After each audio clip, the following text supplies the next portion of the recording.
പാലക്കാട് ആലത്തൂർ കാട്ടുശ്ശേരിയിൽ 40ഓളം വിദ്യാർത്ഥികളുമായി പോയ school bus കനാലിലേക്ക് മറിഞ്ഞ അപകടമുണ്ടായി. പരിക്കേറ്റ കുട്ടികളെ വിവിധ ആശുപത്രികളിലേക്ക് മാറ്റിയിട്ടുണ്ട്. പെട്ടെന്ന് വളഞ്ഞ് വഴുക്കി റോഡിൽ നിന്ന് മഴ പെയ്തുകൊണ്ട് വഴുക്കി കനാലിലേക്ക് അങ്ങോട്ട് പോകണു. പെട്ടെന്ന് വീണപ്പോൾ ഞങ്ങൾ പേടിച്ചു. പിന്നെ കമ്പി പിടിച്ച് കയറി വന്നു. പിന്നെ ഞാൻ കയറുമ്പോൾ അപ്പുറത്തെ കനാലിലേക്ക് പോകണു. പിന്നെ ഞാൻ കമ്പി പിടിച്ച് തൂങ്ങിയിട്ട് ആദ്യം വന്ന് കണ്ടത്തുകൂടെ ഇറങ്ങി. എന്നിട്ട് ആംബുലൻസിൽ ഇങ്ങോട്ട് കൊണ്ടുവന്നു. ഞാൻ നിന്നിട്ടുണ്ടായിരുന്നു ബസ്സിൽ. വേറെ ഒന്നും പരിക്കൊന്നും പറ്റിയിട്ടില്ല അല്ലേ? പേടിച്ചു പോയി. കുഴിയിൽ ചാടിയിട്ടാണോ ഈ കനാലിലേക്ക് മറിഞ്ഞത്? ഈ വണ്ടീൻ്റെ ഫാൾട്ടുകൾ കൊണ്ട് ചില സംഭവങ്ങൾ നടക്കുന്നുണ്ട്. ഒരു ഡ്രൈവറിൻ്റെ ഫാൾട്ട് കൊണ്ട് സംഭവിക്കുന്നുണ്ട്, വണ്ടിൻ്റെ പാർട്സുകൾ കൊണ്ട് സംഭവിക്കുന്നുണ്ട്. ഇത് സംഭവിച്ചത് അതായത് ഈ ബസ്സിൻ്റെ ഈ കാലപ്പഴക്കമാണ് ഇതിന് എത്തിപ്പെട്ടിരിക്കുന്നത്. അതായത് പഴയ വണ്ടികൾ പരമാവധി ഒഴിവാക്കണം. ഈ സ്കൂൾ കുട്ടികളെ കൊണ്ടുപോകുന്ന വണ്ടി പരമാവധി സേഫ്റ്റി ആയിട്ടുള്ള വണ്ടികൾ, പുതിയ വണ്ടികൾ അത് ഉപയോഗിക്കുക, അതിന് പറ്റിയ ഡ്രൈവർമാരിനെ വെക്കുക. അതാണ് അതിൻ്റെ യഥാർത്ഥ വശം. കോഴിക്കോട് പാറക്കടവ് ദാറുൽഹുദ സ്കൂളിന്റെ ബസ് പിഞ്ചുകുട്ടികളുമായി വെള്ളക്കെട്ടിലിറക്കിയ ഡ്രൈവറെ സസ്പെൻഡ് ചെയ്യും. നാദാപുരത്ത് പുഴപോലെയായ റോഡിലൂടെ വിദ്യാർത്ഥികളെ കുത്തിനിറച്ച ജീപ്പുമായി അപകടയാത്ര നടത്തിയ ഡ്രൈവർക്കെതിരെ പോലീസ് കേസെടുത്തേക്കും. കണ്ണൂർ പാനൂർ കടവത്തൂർ മുണ്ടത്തോടിൽ സ്കൂൾ ബസ് വെള്ളക്കെട്ടിൽ കുടുങ്ങിയിരുന്നു. ചമ്പാട് ചേതാവൂർ ഹയർ സെക്കൻഡറി സ്കൂളിലെ വിദ്യാർത്ഥികളെ സ്കൂൾ ബസ്സിൽ നിന്ന് വെള്ളക്കെട്ടുള്ള റോഡിൽ ഇറക്കിവിട്ടു എന്നുള്ള പരാതിയും ഉയരുന്നുണ്ട്.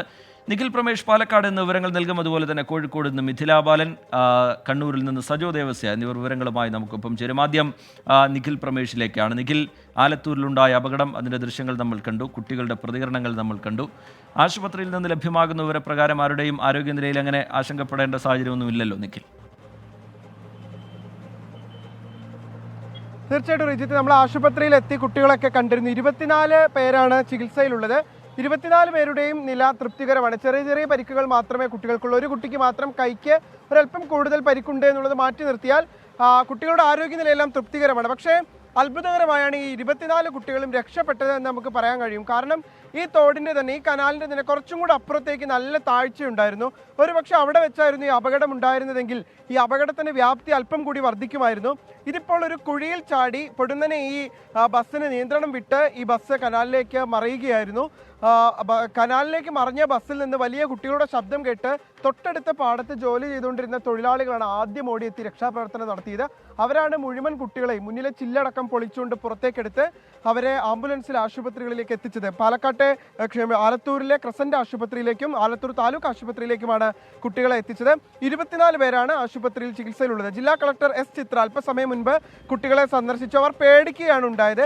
ആർക്കും കാര്യമായി പരിക്കില്ല എന്നുള്ളതാണ് അവർ പറയുന്നത്. അപ്പോഴും നിലനിൽക്കുന്ന ഒരു പരാതി എന്നുള്ളത് ഈ സ്കൂൾ ബസ്സിന്റെ കാലപ്പഴക്കമാണ്. സ്കൂൾ ബസ്സിന് ഫിറ്റ്നസ് ഉണ്ട്, പക്ഷേ അത് വളരെയധികം കാലപ്പഴക്കമുള്ള ഒരു ബസ്സാണ് എന്നാണ് പറയപ്പെടുന്നത്. അങ്ങനെയെങ്കിൽ ഇത്ര പഴക്കമുള്ള ബസ്സിന് എങ്ങനെയാണ് ഈ ഫിറ്റ്നസ് സർട്ടിഫിക്കറ്റ് നൽകിയത് തുടങ്ങിയ കാര്യങ്ങളൊക്കെ അവിടെ ഉണ്ടായിരുന്ന രക്ഷിതാക്കളും മറ്റും ചോദിക്കുന്നുണ്ടായിരുന്നു. എന്തായാലും അത്തരം ചർച്ചകളിലേക്ക് കടക്കേണ്ടുന്ന സാഹചര്യമല്ല ഇത്. കുട്ടികൾ ഓരോരുത്തരായി ഇപ്പോൾ ഈ ആശുപത്രി വിട്ടുകൊണ്ടിരിക്കുകയാണ്. അതായത് പരിക്ക് ഗുരുതരമല്ലാത്ത കുട്ടികളൊക്കെ ഇപ്പോൾ ആശുപത്രി വിട്ടുകഴിഞ്ഞു. അവർക്ക് പെട്ടെന്നുണ്ടായൊരു ഷോക്കാണ്. അതായത് പൊടുന്നനെ തന്നെ ഈ ബസ്സിലേക്ക് മറയുന്നു, ബസ്സിനുള്ളിലേക്ക് വെള്ളം നിറയുന്നു. അതൊക്കെയാണ് അവരെ ആശങ്കയിലാക്കിയത്.